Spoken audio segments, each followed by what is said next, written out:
तेच सांगतो ना, ते आमचे आमदार तुम्हाला माहिती आहे, ते शरीराने आमचे आमदार आहेत, मनाने कुठे आहेत? सुनेला कुठं पाठवलंय, लेखाला कुठं पाठवलंय, फलाण्याला कुठं पाठवलंय? अरे थांब ना, तुला काय उगीच कामाची काढाकाढी येते? आम्ही कुठं तरी जुळवायला जातो आणि काढायला निघालाय.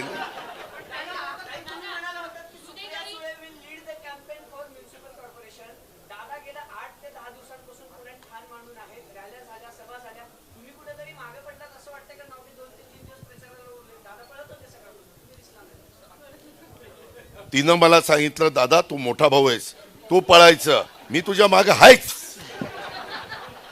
तुम्ही मला सोशल मीडियावर फॉलो करता, गेले 8 दिवस मी कुठे आहे याचा थोडा अभ्यास करा.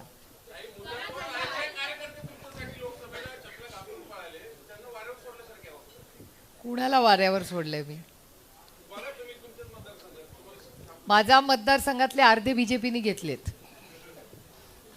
ज्यांना आम्ही तयार केलं कष्ट करून ते जाऊन बसले. आणि मला दुःख एका गोष्टीचं वाटतं की मी खडकवासल्यात मायनस आहे 20,000. मी 20,000 मायनस आहे. म्हणजे भारतीय जनता पक्षाचा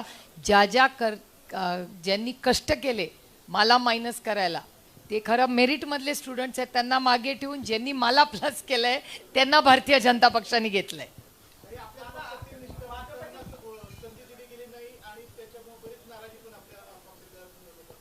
नाही, नाराजी जेव्हा आघाडी होते तेव्हा वाटाघाटींमध्ये या गोष्टी होत असतात.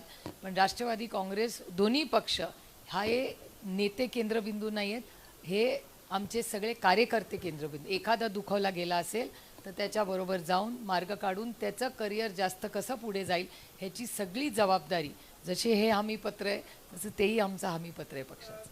आणि म्हणूनच इतके वर्ष पक्ष आहे.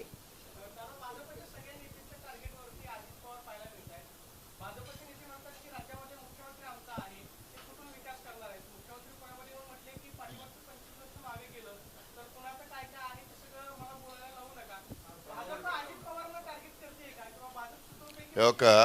तुम्ही ऐका ना, केंद्र सरकार राज्य सरकारची भूमिका वेगळी आहे, ते त्यांचं काम करतायत. महानगरपालिका ही इथं असते.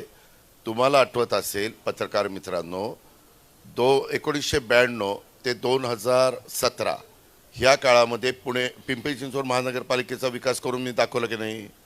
त्यावेळेस मुख्यमंत्री हे वेगळे होते की नाही?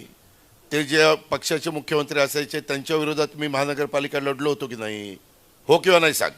हो हो. मग ह्या पद्धतीनं असं होऊन देखील मी विकास करून दाखवला ना. अरे असं का करताय? त्याच्यामध्ये हिनं मगाशी जे सांगितलं, राजकीय इच्छाशक्ती, पॉलिटिकल व्हील, हे त्या ठिकाणी पाहिजे. आम्हाला आहे ना उत्साह काम करायचा. अरे सकाळी 2 जणांना 6 ते 7, 7 ते 8 इंटरव्ह्यू देऊन इथं आलो तुझ्या समोर.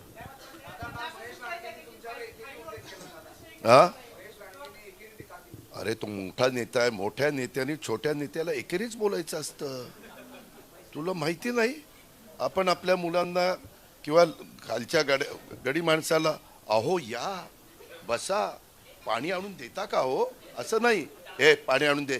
त्याच्यामुळं त्याला तो मोठा असल्यामुळं तो अजित पवार त्याला चिल्लर वाटतोय म्हणून तो एकेर उल्लेख करतोय. हा, ते मागेच सांगितलं, सारखं आणि नाही.